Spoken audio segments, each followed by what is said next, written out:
Republican ideas. The core problem is this. We don't think a 2,700-page bill that cuts $500 billion out of Medicare, raises taxes by $500 billion, and drives insurance premiums up is a good idea. What we think you ought to do is start over and go step by step and target the areas of possible agreement that we discussed in the meeting today. Frankly, I was discouraged by the outcome.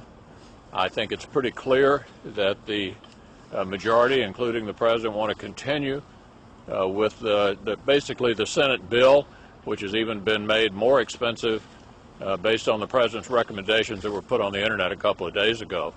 But we're happy to continue to discuss the areas of agreement. It's just that I do not believe there will be any Republican support for this 2,700-page bill that the American people are so overwhelmingly opposed to. I think the American people want us to work together on common sense steps to make our current system work better. American people are concerned about health care. And there are some areas that we do agree on, that we can work together on to take steps to make our current system work better and bring down the cost of that system. But we can't do it within the framework of a 2,700-page bill. That's why the bill needs to be scrapped. We need to start over on those things that we can work together on to make health care less costly for the American people. Let me just say one thing quickly. I wrote a note to myself at the end. I just don't think the President was listening, even though he invited us to hear our ideas. He actually consumed more time than all of the Republicans combined or all of the Democrats combined, and much of it was responding to our ideas.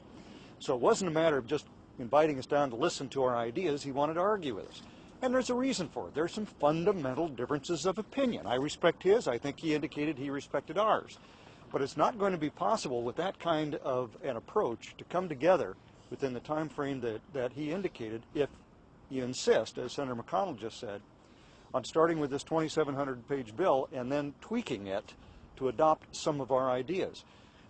The whole concept of the bill, with its government mandates, its taxes, its spending, and all of the other features of it, are what make it unacceptable to us and to the American people. And that, I think, is where we have to start. It sounds like there's a stalemate. So what's the next step?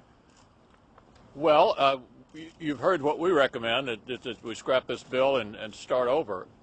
We also ought to listen to the public. We know that the average of all of the public opinion polls indicate Americans are opposed to this bill by 55 to 37. Interestingly enough, Gallup just this morning polled Americans on how they would feel about using this little-used reconciliation device, and by 52 to 39%, Americans are opposed to doing that. I think the message is very clear. The American people have followed this issue like no other in the time I've been in Washington. Everybody's interested in their own health care. They do not want this bill. It's time we started listening to the people that we represent. Senator, was this a waste of time? I wouldn't call it a waste of time. It was a good discussion. You had in the room, I think, virtually all of our really knowledgeable people on the subject, so I would not call it a waste of time. Senator, not to be argumentative, it sounds like you think it was a waste of time. You just said to us at the end of an all-day meeting the same thing you said very early on in the health care summit. Right. And what was gained by all those hours? Well, the President kept saying the same thing, too. I mean, I think it's pretty clear on this big, important issue. We have very strongly held opinions on both sides, and we think the best way for this to be resolved is to pay attention to the people who sent us here, who were speaking overwhelmingly, saying, do not pass this bill. I do think, in terms of the meeting, it was worthwhile. It was pretty clear throughout the meeting there are a number of areas that are in agreement. But let's take those issues that are of agreement or things that we can work together on, and let's package those together and do them. But we can't do it in the context of a $1 trillion bill that has all these tax increases and Medicare cuts in it. Thank you. Thanks, everybody. Thanks. Senator McConnell, do you think the Democrats have